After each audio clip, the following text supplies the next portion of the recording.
ក្រវិញ្ច័យលោកគ្រូសវណ្ណបងស្រីសំអាងលោកវិទូនិងអ្នកស្រីជីជីឡើងមកលើវេទិកាដើម្បីបង្ហាញនៅបទចម្រៀងពិសេសប្រវត្តិក្រុមជំនុំក្តីសង្ឃឹមដ៏រស់ក្នុងព្រះគ្រីស្ទ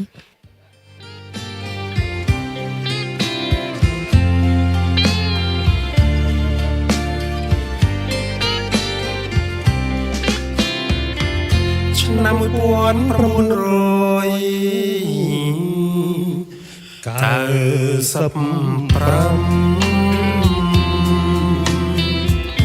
នោះគឺជាឆ្នាំដ៏សែនអង្ចាដោយព្រះយេស៊ូជារាជបុត្រានៃព្រះបិតាម្ចាស់សួគ៌ពាលីទ្រង់បានត្រាស់ហើយសំឡាញ់ពីអ្នកគ្រូសបលៀងនៅគ្រូមកបានបាំងឲ្យលោកទាំងពីរមូលមីររៀងបង្កើតក្រុមជំនុំព្រះនៅក្រុងភ្នំពេញលោកទាំងពីរបានស្ដាំបងគំព្រះប្រមូលអ្នកជឿច្បាំងមកថ្វាយបង្គំនៅបាមួនចាយបែបសាដែលពូនឹងជាកន្លែងជុំក្រុមជំនុំដំបូងក្រុមជំនុំយើងមានឈ្មោះថាក្តីសង្ឃឹមដ៏រងក្នុងព្រះគ្រីស្ទជាក្រុមជំនុំនៃព្រះជាម្ចាស់ដែលមានចែងច្បងក្នុងព្រះគម្ពីរព្រះគម្ពីរពេត្រុសខ្សែទី1ចំពុកទី1និងខទី3ចាចែងថ្លែងថាយើងមានសេចក្តីសង្ឃឹមដ៏រស់ក្នុងព្រះគ្រីស្ទថ្លៃសូមអរព្រះគុណព្រះអង្គម្ចាស់ក្រៃទ្រង់ប្រងប្រណីដល់ក្រុមជំនុំឲ្យរីកចម្រើនការសមាជិកជុំរហូតក្រុមជំនុំបដូរទីតាំងឆ្នាំ1992គឺជានាទីគ្រូសពលៀងទេការដឹកនាំក្រុមជំនុំជាងឲ្យទួនម្នាក់គ្រូមកបានណាបាំងចូលមកដល់ឆ្នាំ2007គឺជានាទីគ្រូមកបានណាបាំងទេការដឹកនាំ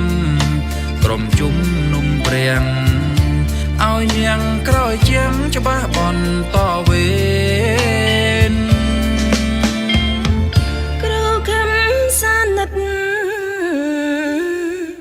ដឹកនាំបន្តមាននាងដ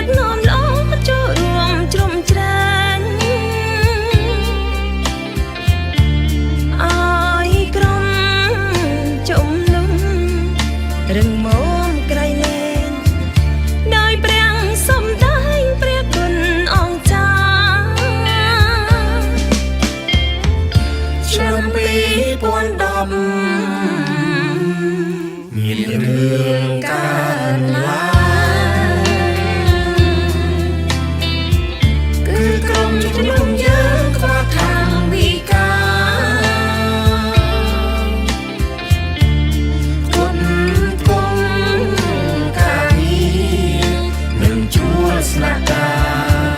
នេះជាបញ្ហាយើងជួបប្រទាំងពេលគ្រូសានិតដឹងដំនឹង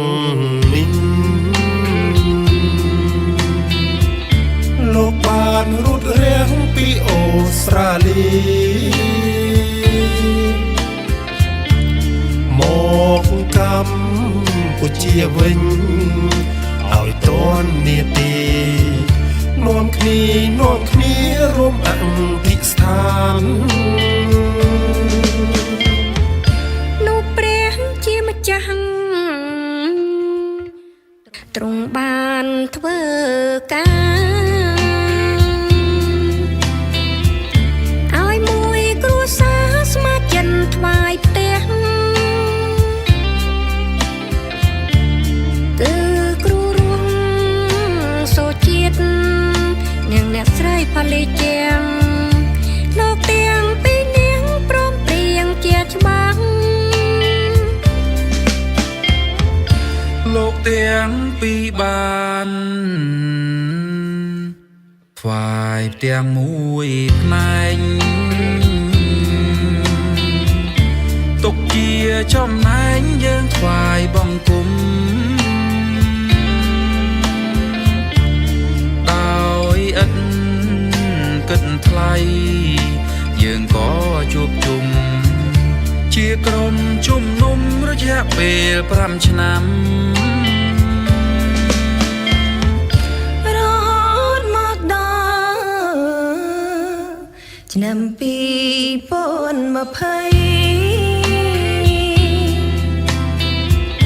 កូវីដចង្រៃរាលដាលដល់ខ្មែរ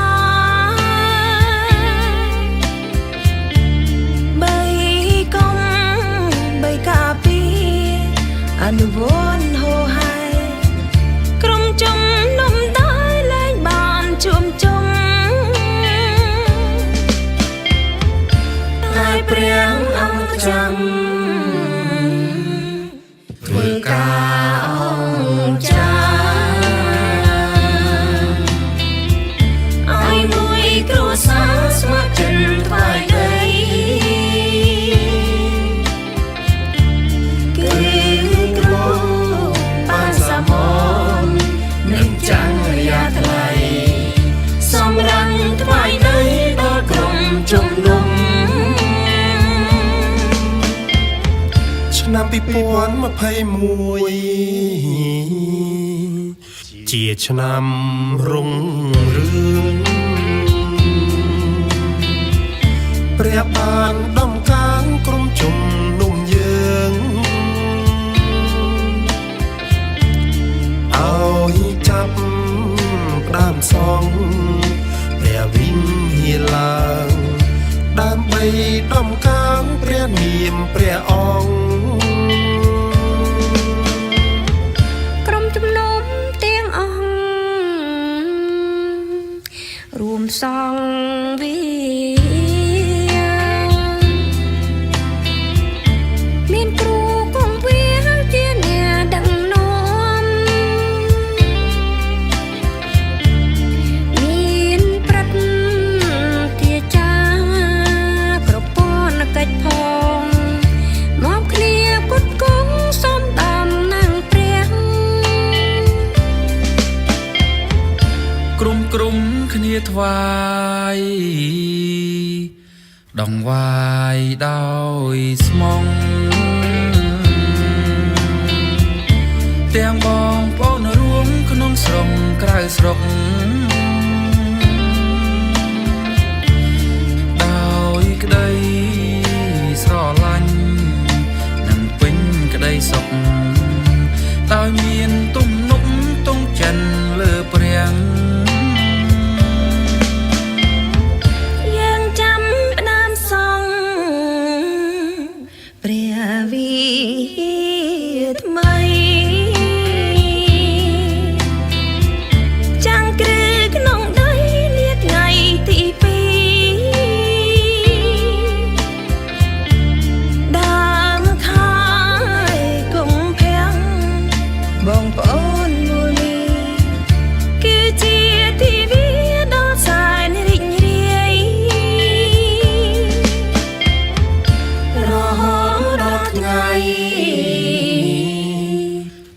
សិបមួយធ្នូមិនបងអង្គយុទ្ធវិធីសំពត់ព្រះវិញហេតុថ្មីសេរីជ័យជុំបងប្អូនមកលោកចូលរួមអបអរនាភូមិចំការស្បែងកន្លែងដ៏ល្អសង្កាត់ដ៏បវរសំរោងក្រោមខណ្ឌពោធិ៍សែនជ័យជាខណ្ឌសម្បើមរុងរឿងធំថ្កាងគឺក្រុងភ្នំពេញតាំងពីសម្ផុតព្រះវិហារមកអ្នកថ្មីក៏កប់មកក្រុមជំនុំព្រមតទួលជឿយកព្រះជាធំមកចឹកក្រុមជំនុំកានជាលំដាប់នេះគឺដោយសារព្រះគុណនៃព្រះដល់មកជាងច្បាំងដល់ក្រុមជំនុំយើងទាំងអង្គគ្នាសូមថ្វាយបង្គំព្រះដ៏ឧត្តមម្ចាស់សួគ៌លីយើងទាំងអរគ្នាសូមអរព្រះគុណគុណនេះគុណធ្ងន់ថ្លៃឥតអំបមាគុណព្រះជាម្ចាស់ជាព្រះបិតាព្រះរាជមន្ត្រានិងព្រះវិញ្ញាណអ្វីៗទាំងអង្គមកពីព្រះយេ